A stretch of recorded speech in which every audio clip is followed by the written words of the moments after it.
Welcome to Drinking on the Edge. I am its host, David Fuhrer, and it is coming from Radio Free Rhinecliff here in the Hudson Valley of New York.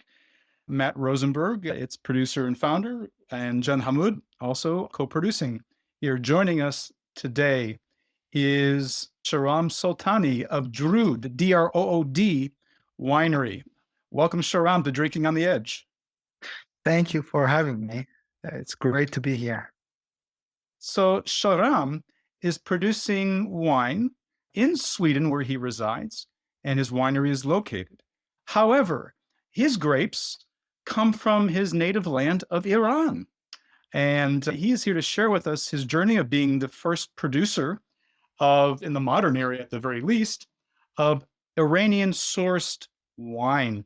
Shahram, welcome again, and share with us your journey with wine. Yeah, of course, with pleasure. To just make a correction, the first official producer. So I'm doing the first official branded Persian wine after 1979.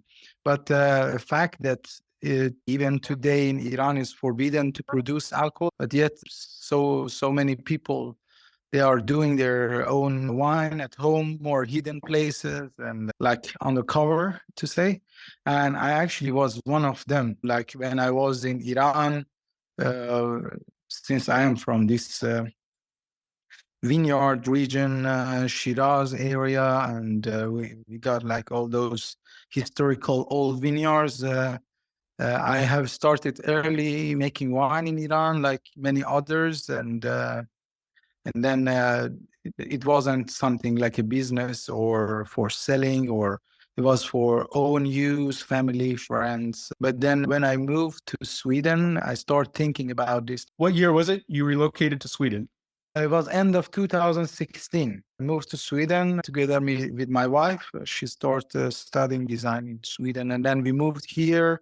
I started the whole different career. Like we start up in another like cafe and coffee roastery business. But this wine was like in my thoughts, and all the time I have been thinking about it. And of course, it's like even still is a very complicated process with all the EU regulation, with Iran, the transportation and everything. So finally, 2021, it was the first vintage that I decided to do it. We harvested the grapes and we made 5 different labels. I have been discussing with the winemaker from France, and because this whole transportation and how doing it in more of a professional way, because I used to make wine, but low-key and really careful, but with basic equipment. And then when I decided this, I got more into finding a smart way of doing it, like with the transport, with the process and everything. And she helped me with coming up with the technique that I use. It has been a fun project. I'm really proud and happy that now we are up and running. Finally, after 45 years, it has been I always have been sad, because obviously we have one of the most unique vineyards on the planet, not just the history of Persia and Persian wine, not just the poetry and all this like historical side of it, also the environment. Like we have one of the closest, or maybe even closest spot to the sun on the planet. We are like 2,500 meters above sea level over vineyards, and we are close to Ecuador, and a pretty unique environment, dry farming, really old vineyards. And so when you say old vineyards, do you have any documentation or any research done to establish the age of the vineyards in some of these? No, not in the way that you got it in the West. We more know generation wise, like because my area is a the oral history also plays a role aside from the scientific documentation of that. It has good value. So basically, in my area, we are a tribe called Lorish tribe. And then all families, they have a vineyard. That vineyard probably has been planted some generation before, and of course, when the productivity goes low, it gets replanted. But most of our vineyards are for sure above 100 years old. And then we have some vineyards that are really old, but we don't know exactly how old. We know like the guy who has been planting that vineyard and how many generations in the past he has been living. So we can just guess approximately, but let me ask you this, given its relative isolation from the rest of the world of wine and grapes in many ways, I presume, and correct me if I'm wrong, that these vines are on ungrafted roots, that the roots are original. They're not on American rootstock like so many vines across the world have had to do because of the phylloxera pest. So I presume the phylloxera pest doesn't exist or is virtually non-existent in Iran. That's correct. I actually found out about phylloxera in Europe because probably because we have been isolated, and also because of the dry farming, maybe because like there are many factors that come into play to the repelling or the phylloxera louse. That's fantastic. So these are all original vine material, much like you'd find in the Caucasus and Armenia and Georgia and parts of Turkey, where you have, again, these isolated areas where the phylloxera louse has never found its way. And there are other places around the world, Iran now being verifiably one of them, where we can taste these original types of wines. And you were speaking about the history of wines within your tribe, your culture. Please continue. Yeah, it has been a tradition, and it has been, of course, for sometimes like a taboo, if you call it, because of the Islam, and then sometimes it's raised. It always has been. It always have been there. So when we check recent history, some of our kings, they have been. It has been a business for some kings, and then some others, they weren't really involved, but they still used it and drank it, and like it has been something for more royal. And then our previous king, which is Shah, and his father, they have started to invest a lot to bring back Iran on a wine map, like world well-known country for wine in the world. But unfortunately, after 1979, everything stopped, and over 300 wineries we had in the country, they had to shut down. And then all those commercial vineyards, to say, that has been planted by companies, they had to change to table grapes, or they die out. But all those tribe-owned vineyards, like my area, and then in the north of Zagros, in the Kurdish area, they could survive because every family, they had it for their own. And also we still have use for those grapes. I mean, maybe not legally, but yeah. Oh, as well, the relative isolation up the northwest allows for a little bit less, we say, central government interference in Tehran. So in any administration that existed during Pahlavi days as well, in different ways, different government policies, different structures. Switch to your time to Sweden. So why was it you chose to take the admittedly more difficult way about bringing grapes from your native country to Sweden to make the wine, which is what I presume that you've done, because it's the first official wine from the area. It can't be made in Iran, not safely, I suppose. So you had to bring the grapes to Sweden, your new home. And so what made you invest your time and effort and presumably money into this difficult operation rather than just getting some grapes more easily with less paperwork and all these other things from other parts of Europe? It would have been so much easier to get some grapes from Germany.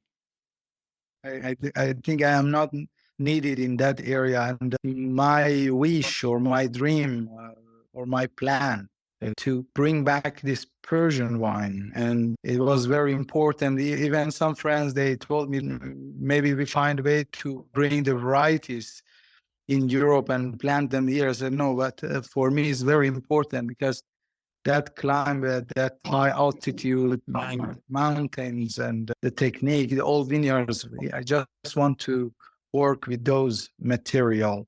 And that was the reason. And of course, for me, it was like, since I am from there and I have emotional contact, to say, with those vineyards and areas. So it was important to, that they come from the spot where I come from.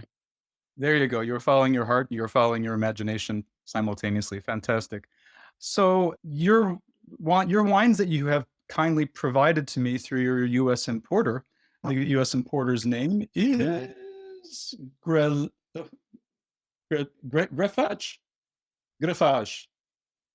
Imports of New York. And your wines are available in the state of New York. So for anybody who wants to find them, I would recommend you go to wine-searcher.com and you'll find the New York outlets that carry them. If your state allows for direct shipping, you might be able to acquire them. As otherwise, they are widely available in New York State through those. Your wines here don't indicate a vintage date, but you're telling me they're all from 2021. Is that correct? Yeah, it was some regulation again with the US labeling. But we have, those that you got, they are 2021. I think you could see the last digit of the barcode. That's the vintage, I guess. We try to act smart. Why not? So why the United States? I can understand you selling in Sweden. It's your home, it's your backyard. Are your wines available in other parts of Europe at this point? Yes, in the UK, in Belgium, Germany, and Sweden, and our plan is to be all over Europe, and then the US. So why the US? US? I can't imagine your production level is so high and so big that it makes simple sense to send the wine across the Atlantic Ocean. First of all, I got to know this nice importer that we are working with now, and it was the plan from the beginning, because when I started this project, my first thought was to share this wine with all those Persians that they have left their homeland after the Islamic revolution, or how you call it, the new government changed.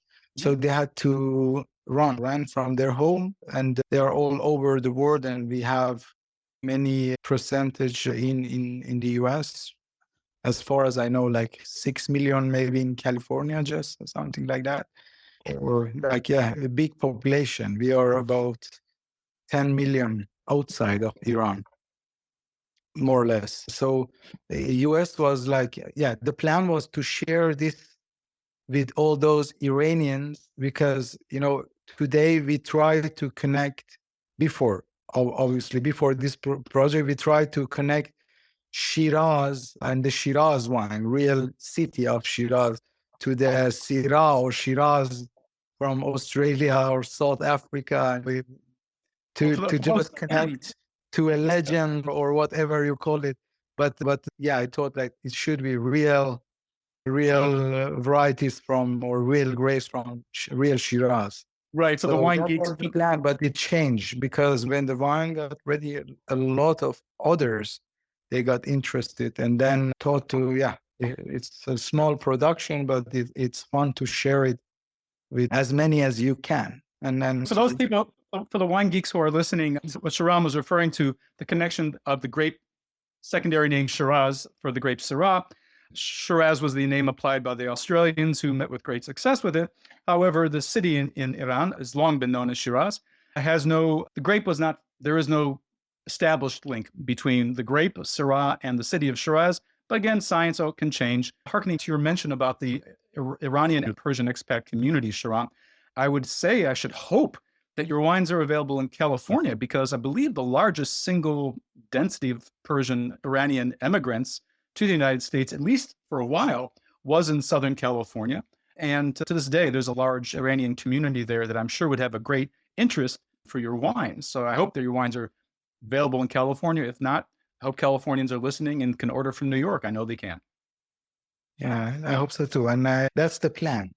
That's the plan. And we are now preparing the new shipment and more of labels, and hopefully we get there soon. And then we have one variety called Rashe from Kurdish area as well.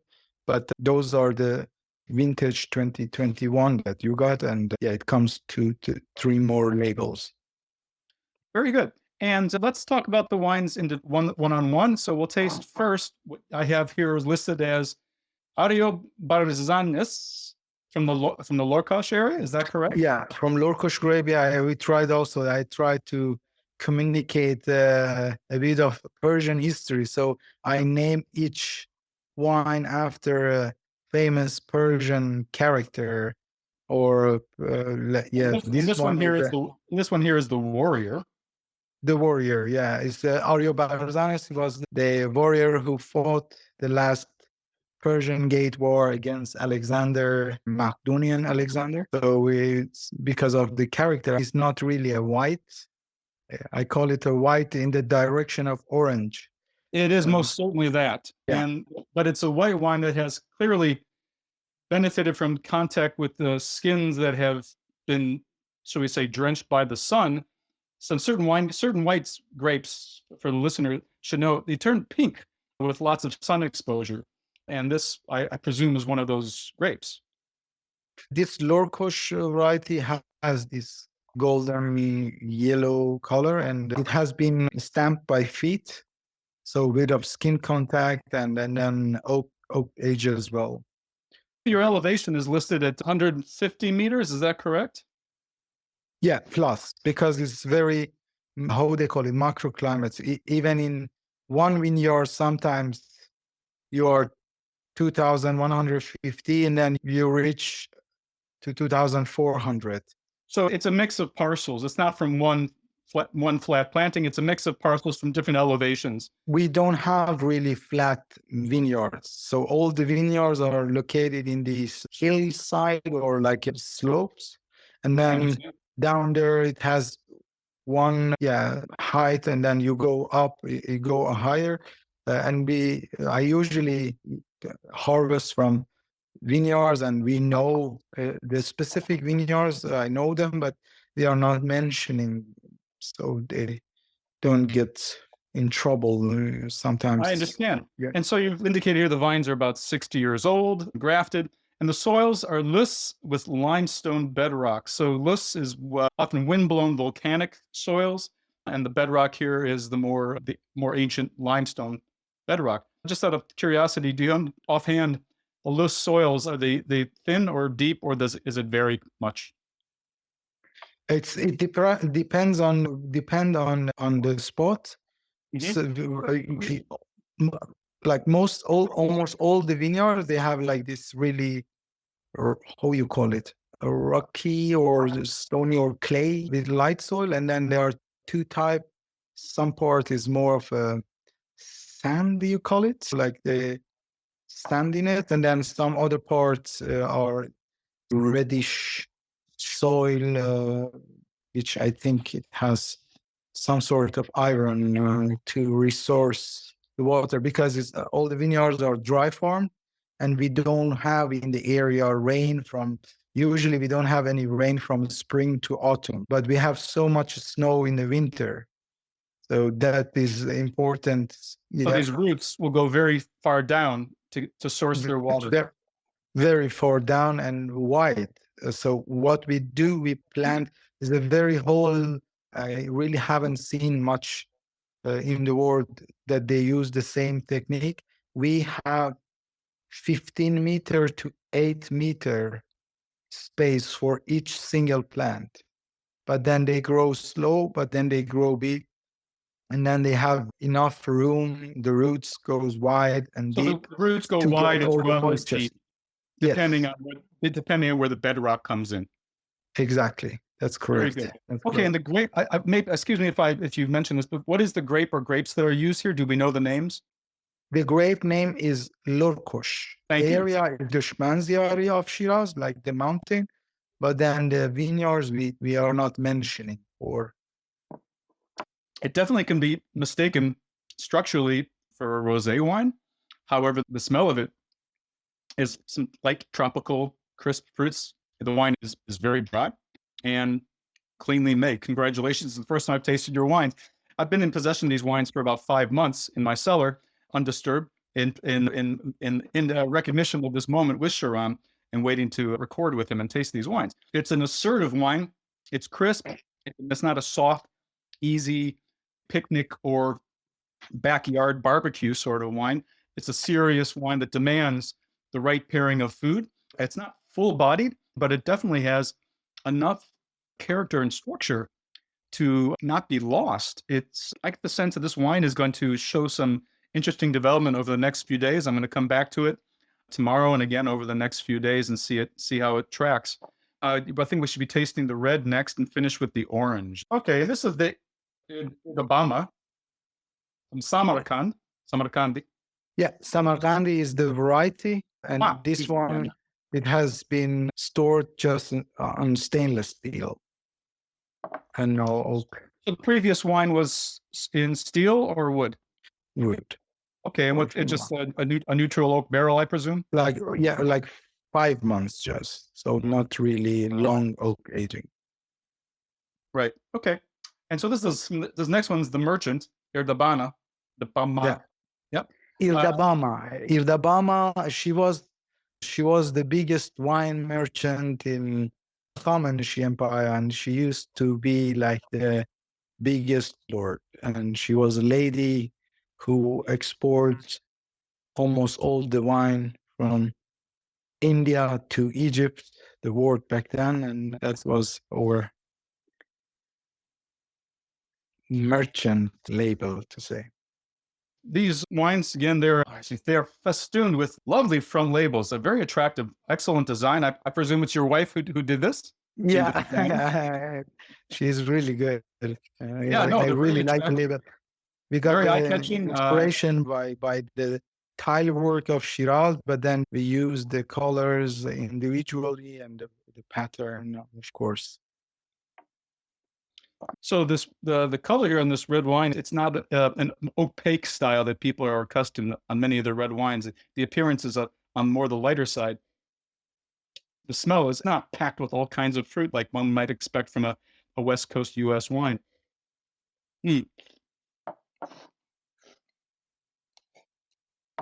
Again, it's not a concentrated, big fruity sort of jammy wine that if you're thinking this is from the Shiraz area and this should have the depth and richness of a Shiraz wine, you'd be very mistaken. This is lighter style, crisp.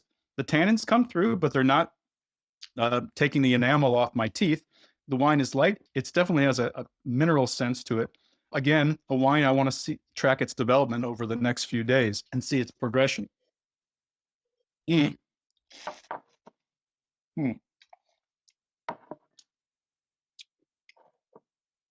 Also from vines, maybe not as old as the previous one. Here you indicate the vines are approximately 40 years of age rather than the 60 for the white wine, the pinkish white wine.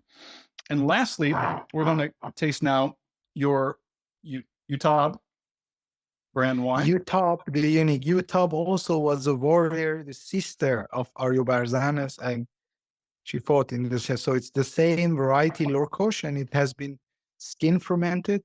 Usually, I would like to give it a bit of air, and it's much higher tannin and more of a food wine or orange, proper orange wine. Well, again, these are from the same vineyards as the first wine, or similar area, 60 plus age on the vines, and the soils as well, the same. And the soils are complementary as well for the red wine, as far as limestone, bedrock, loose topsoils. And what brought you to make this a more of an orange wine, to create an orange version of Lorcoche? That is, I think, more of a tradition of. In the past, we really didn't have more of the white wine that we have today. So in that era, it's the tradition, the skin fermentation, and to make like this tannic wine more in the style of a red. but with white grape. And nowadays also people in Europe, I guess in the US the same, they are asking for orange wine, but it's probably not for everybody. There's definitely a niche that's been established for these sort of wines in many more progressive US markets. And indeed, this definitely has a more pronounced tannic character, stringentness on the finish. The aromatics are not so dissimilar from the white we tasted, should we say, the more typical white version of the same grapes. Maybe not as much of the tropical notes, but the fruity character is still there that I'm smelling. That intense tannic astringency comes through on the wine. And again, provokes me to think that this is going to transform over the next few days. This is the one that I think was going to change the most. I believe so too. Yeah, I think. Mm.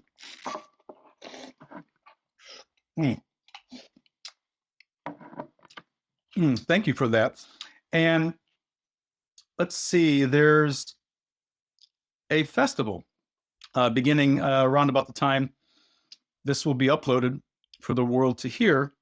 And the festival, traditional festival in Iran, is called Nowruz. Can you talk a little bit about that, and why would wine play a part in this festival? Well, Nowruz is our first month and first day of the year, which is in first of spring, we call it, but in Western calendar, or more of a European calendar, it's like 19 of March, but it's our first of Farvardin. It's a day that the spring comes and we start our new year. It's a 13 days celebration of the new year, and we are getting connected to the nature, to the wine, and to family, friends. It's a time that we spend all together and we celebrate. And yeah, it's an important day for us. So it's the spring reawakening festival where people it comes back to life after winter, so to speak.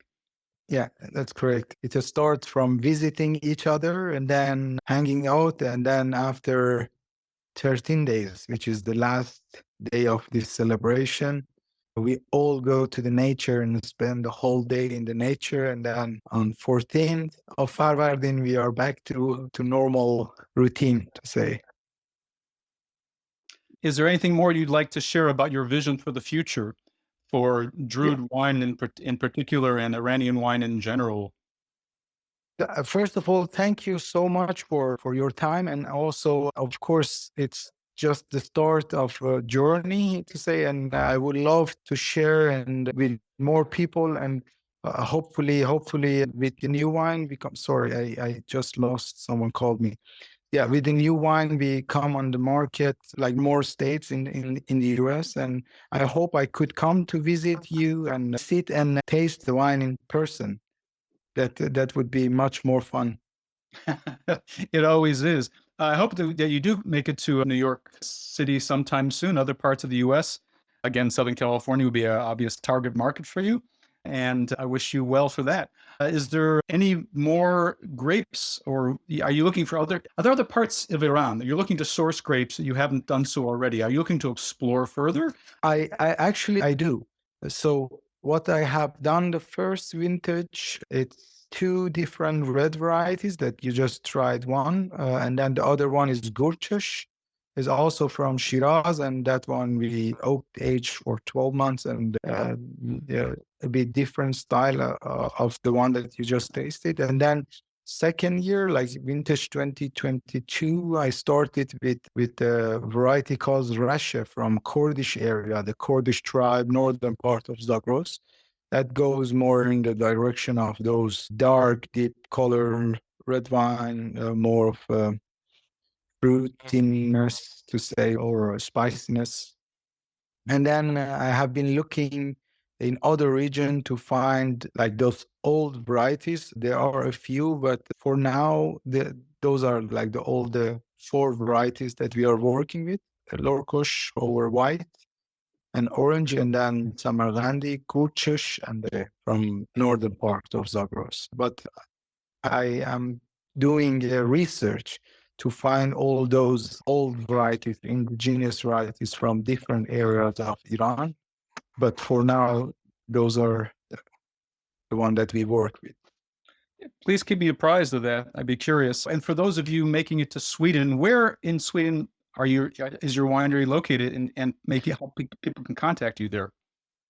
Absolutely. So we are located southern part of Sweden, the town or the city called Växjö. Can you spell that, please? Växjö is like A with this double point Yep. on top, like this Swedish, and then Yep. J-O with double point again. It's like it pronounced Växjö. Okay. Yeah, and so it's just 2 hours from 2.5 hours from Malmö, 2.5 hours from Gothenburg, like 1.5 hours from Kalmar. So the center of southern part, pretty Swedish area, I would say, with all those red houses and nature, forests, lakes, and rivers. It's a beautiful area. Of course, I would be glad to host. So you're in Sweden's deep south. That's great. Okay, Yeah. Thank you for that. I hope to see you in the United States soon. Please, everybody, look for Drood Winery. It's DROD.SE is your website, correct? Yeah. Yes, and Drood, it means cheers in old Persian language. There we go. So, yeah. Well, cheers for joining us here on the eve of Nowruz. Shahram Soltani of Drood Winery in Sweden. Thanks for joining Drinking on the Edge. Thank you so much. It has been a pleasure. Ciao. Bye-bye.